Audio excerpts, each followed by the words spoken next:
തരം തിരുവേദം മനസമോദ വികാസം. റീബിൾഡീവർ ചർച്ച് എന്ന പഠന പരമ്പരയിലേക്ക് വീണ്ടും ഏവർക്കും സ്വാഗതം. അപ്പോസ്തല പ്രവൃത്തികൾ 2-ലല്ല, പൗലോസിന്റെ മാനസാന്തരത്തിന് ശേഷമാണ് പുതിയ നിയമസഭ ആരംഭിച്ചത് എന്നാണ് മിഡ് ആക്ടസ് ഡിസ്പെൻസേഷൻകാരനായ ഗേറ്റ് വക്താവ് ശ്രീ തോമസ് ജോർജ് പഠിപ്പിക്കുന്നത്. പൗലോസിന് മുൻപുള്ളതായി അപ്പോസ്തല പ്രവൃത്തികളിൽ കാണുന്ന സഭ എന്ന പരാമർശം യഹൂദ സഭയെക്കുറിച്ചുള്ളതാണ് എന്നാണ് ഇവരുടെ പഠിപ്പിക്കൽ. പൗലോസിന്റെ മാനസാന്തരത്തിന് മുൻപ് പുതിയ നിയമസഭ ആരംഭിച്ചു എന്നതിനുള്ള വിവിധ തെളിവുകളാണ് തുടർന്നുള്ള വീഡിയോയിലൂടെ ശ്രീ PM എബ്രഹാം വിശദീകരിക്കുന്നത്. പ്രാർത്ഥനാപൂർവം ശ്രദ്ധിക്കണമേ. പുതിയ നിയമസഭ ആരംഭിച്ചത് പെന്തക്കോസ്ത് നാളിലല്ല, അപ്പോസ്തലനായ പൗലോസിൻ്റെ മാനസാന്തരത്തിന് ശേഷമാണ് എന്നുള്ള ഗേറ്റ് ചർച്ചിൻ്റെ ദുരുപദേശത്തെ സംബന്ധിച്ചിട്ടുള്ള പഠനമാണ് നമ്മൾ കഴിഞ്ഞ എപ്പിസോഡ് മുതൽ ആരംഭിച്ചത്. പുതിയ നിയമസഭയുടെ ആരംഭം പെന്തക്കോസ്ത് നാളിലാണ് എന്നുള്ളതിനുള്ള 10 കാരണങ്ങളാണ് നമ്മൾ റീബിൽഡർ ചർച്ച് എന്ന ഈ പഠന പരമ്പരയിലൂടെ പഠിക്കുവാൻ ആരംഭിച്ചത്. പൗലോസിന് മുൻപ് തന്നെ പുതിയ നിയമസഭ ആരംഭിച്ചു എന്നുള്ളതിനുള്ള ഒന്നാമത്തെ തെളിവാണ് കഴിഞ്ഞ എപ്പിസോഡിൽ നമ്മൾ ചിന്തിച്ചത്. ആ എപ്പിസോഡ് കാണാത്തവർക്കായി ആ എപ്പിസോഡിൻ്റെ ലിങ്ക് ഈ വീഡിയോയുടെ ഡിസ്ക്രിപ്ഷനിൽ നൽകിയിട്ടുണ്ട്.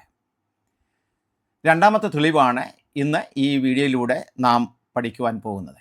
പ്രാർത്ഥനയോടെ ശ്രദ്ധിച്ചാലും, പൗലോസ് ക്രിസ്ത്യാനി ആകുന്നതിന് മുൻപേ ക്രിസ്തുവിൽ വിശ്വസിച്ച ചില വ്യക്തികളെക്കുറിച്ച് പൗലോസ് തന്നെ പറഞ്ഞിരിക്കുന്നു. അങ്ങനെയെങ്കിൽ പൗലോസിലൂടെയാണ് സഭ ആരംഭിച്ചത് എന്നുള്ള ഗേറ്റ് ചർച്ചിൻ്റെ ഉപദേശം തെറ്റാണ്. റോമർ 16-ാം അധ്യായം അതിൻ്റെ 7-ാമത്തെ വാക്യം നമുക്ക് വായിക്കാം. എൻ്റെ ചാർച്ചക്കാരും സഹബദ്ധന്മാരുമായ അന്ത്രോനിക്കോസിനും യൂനിയാവിനും വന്ദനം ചൊല്ലുവിൻ. അവർ അപ്പോസ്തലന്മാരുടെ ഇടയിൽ പേർ കൊണ്ടവരും എനിക്ക് മുമ്പേ ക്രിസ്തുവിൽ വിശ്വസിച്ചവരും ആകുന്നു.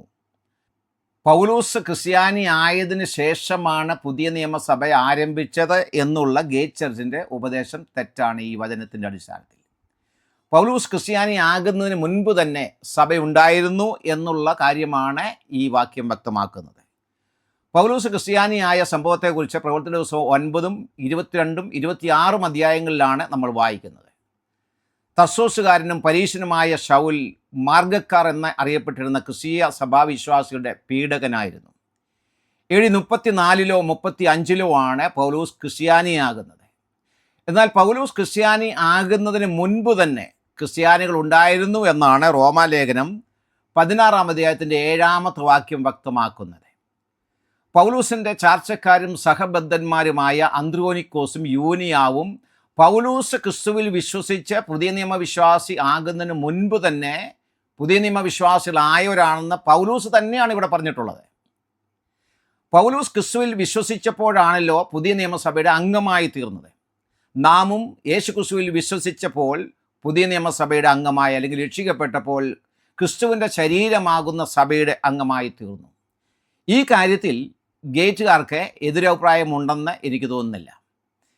അതുപോലെ തന്നെ പൗലോസിൻ്റെ ചാർച്ചക്കാരും റോമാ സഭയിലെ അംഗങ്ങളുമായിട്ടുള്ള അന്ത്രോനിക്കോസും അതുപോലെ യൂനിയാവും ക്രിസ്തുവിൽ വിശ്വസിച്ചപ്പോൾ സഭയുടെ അംഗങ്ങളായി മാറി. അപ്പോസ്തലർ 2:47 കർത്താവ് രക്ഷിക്കപ്പെടുന്നവരെ ദിനംപ്രതി സഭയോട് ചേർത്തുകൊണ്ടിരുന്നു എന്ന് നമ്മൾ വായിക്കുന്നുണ്ട്. പെന്തക്കോസ്ത് നാളിൽ പത്രോസിൻ്റെ പ്രസംഗം കേട്ടവരുടെ കൂട്ടത്തിൽ റോമയിൽ നിന്ന് വന്നവരുമുണ്ടായിരുന്നു എന്ന് പ്രവർത്തന പുസ്തകം 2-ാം അധ്യായം അതിൻ്റെ 10-ാമത്തെ വാക്യത്തിൽ നമ്മൾ വായിക്കുന്നുണ്ട്. പെന്തക്കോസ്ത് പെരുന്നാളിന് വേണ്ടി യെരുശലേമിൽ വന്ന യഹൂദന്മാരുടെ കൂട്ടത്തിൽ യഹൂദരായ ഈ അന്ത്രോനിക്കോസും യൂനിയാവും ഉണ്ടായിരുന്നിരിക്കാം.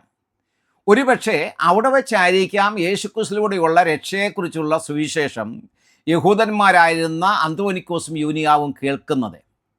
പെന്തക്കോസ്ത് ദിവസം പത്രോസിൻ്റെ പ്രസംഗം കേട്ട 3000 പേർ രക്ഷിക്കപ്പെട്ടു. അവരിൽ ഒരുപക്ഷെ ഇവരും ഉണ്ടായിരുന്നിരിക്കണം.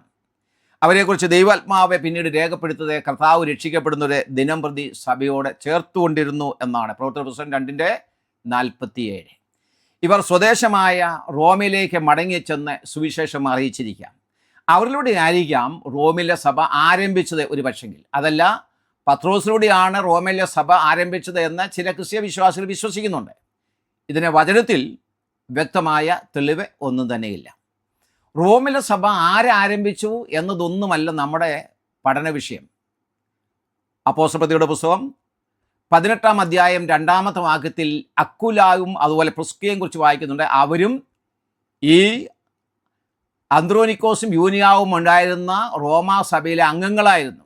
അതുമാത്രമല്ല, ഇവരെ കൂടാതെ ഹെരോദിയോനും പൗലോസിൻ്റെ ചാർച്ചക്കാരനായിരുന്നു എന്ന് പൗലോസ് റോമാലേഖനം 16-ാം അധ്യായത്തിൻ്റെ 11-ാമത്തെ വാക്യത്തിൽ പറയുന്നുണ്ട്.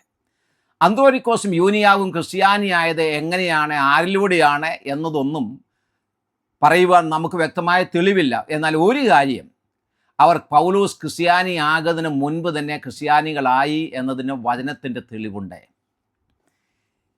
എൻ്റെ ചാർച്ചക്കാരും സഹബദ്ധന്മാരുമായ അന്ത്രോനിക്കോസിനും യൂനിയാവിനും വന്ദനം ചൊല്ലുവിൻ. അവർ അപ്പോസ്തലന്മാരുടെ ഇടയിൽ പേർ കൊണ്ടവരും എനിക്ക് മുമ്പേ ക്രിസ്തുവിൽ വിശ്വസിച്ചവരും ആകുന്നു.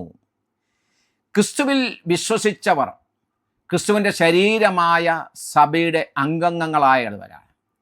അതുപോലെ തന്നെ ക്രിസ്തുവിൽ വിശ്വസിച്ച അന്ത്രോനിക്കോസും യൂനിയാവും സഭയുടെ അംഗമായി. പൗലോസും ക്രിസ്തുവിൽ വിശ്വസിച്ചപ്പോൾ ഈ സഭയുടെ അംഗമായി. അവർ യേശുക്രിസ്തുവിൽ വിശ്വസിച്ചപ്പോൾ ദൈവസഭയുടെ അംഗമായി എന്ന് തീർച്ചയായും ഗേറ്റുകാരും പറയും. എന്തായാലും ഇവർ യഹൂദ സഭയുടെ ഭാഗം ആണെന്ന് ഏതായാലും തോമസ് ജോർജ് പറയുകയില്ല.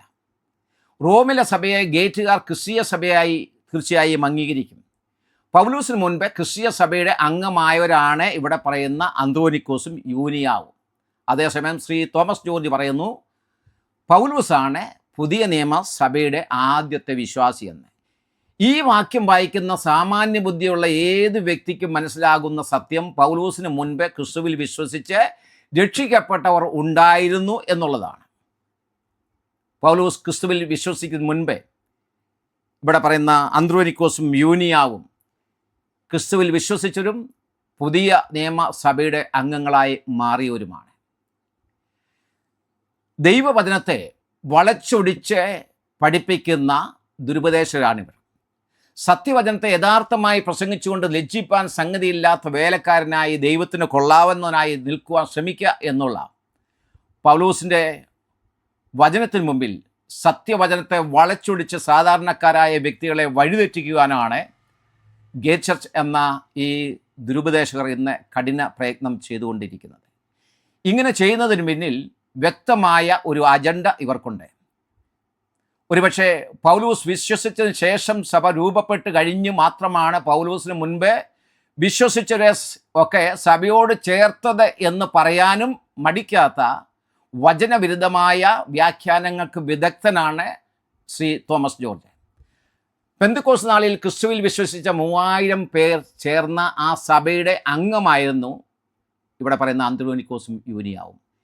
കർത്താവ് രക്ഷിക്കപ്പെടുന്നവരെ ദിനംപ്രതി സഭയോട് ചേർത്തുകൊണ്ടിരുന്നു എന്നുള്ള പ്രവർത്തന പുസ്തകം 2:47 വാക്യം പോലെ ഇവരും ദൈവസഭയുടെ അംഗമായി തീർന്നവരാണ്.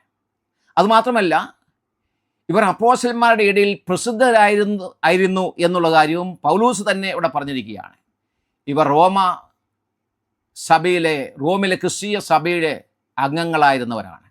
റോമിലെ സഭ ഏതായാലും യഹൂദ സഭയാണെന്ന് ശ്രീ തോമസ് ജോർജ് വ്യാഖ്യാനിക്കുമെന്ന് ഞാൻ ചിന്തിക്കുന്നില്ല. ഇവർ പെന്തക്കോസ്ത് നാളിൽ യെരുശലേമിൽ വെച്ച് പത്രോസിൻ്റെ പ്രസംഗം കേട്ട് വിശ്വസിച്ചത് ആയിരിക്കാം ഒരുപക്ഷെ. സഭയുടെ ആരംഭം പൗലോസിലൂടെയല്ല, പെന്തക്കോസ്ത് നാളിലാണ് എന്നുള്ളത് ഈ വാക്യവും വ്യക്തമാക്കുകയാണ്. പൗലോസിൻ്റെ മാനസാന്തരത്തിന് മുൻപ് തന്നെ ക്രിസ്തീയ സഭ ഉണ്ടായിരുന്നു എന്നുള്ളതിൻ്റെ 3ാമത്തെ തെളിവ് അടുത്ത വീഡിയോയിൽ നമ്മൾ പഠിക്കുന്നതായിരിക്കും. സത്യവചനത്തെ പഠിക്കുന്നവരായി അതിൻ്റെ കാവൽ ഭടന്മാരായി ഈ കാലത്തെ നിലകൊള്ളുവാൻ അനുവാചകരെ ഞാൻ ക്ഷണിക്കുന്നു. ഈ ശുശ്രൂഷയോടെ പ്രാർത്ഥിക്കുക. പ്രയോജനപ്രദമാണ് എങ്കിൽ ഈ വീഡിയോകൾ നിങ്ങളുടെ സുഹൃത്തുക്കൾക്ക് അയച്ചു കൊടുക്കണം എന്നുള്ള കാര്യം ഓർപ്പിക്കുന്നു. ദൈവം നമ്മെ സഹായിക്കുമാറാകട്ടെ.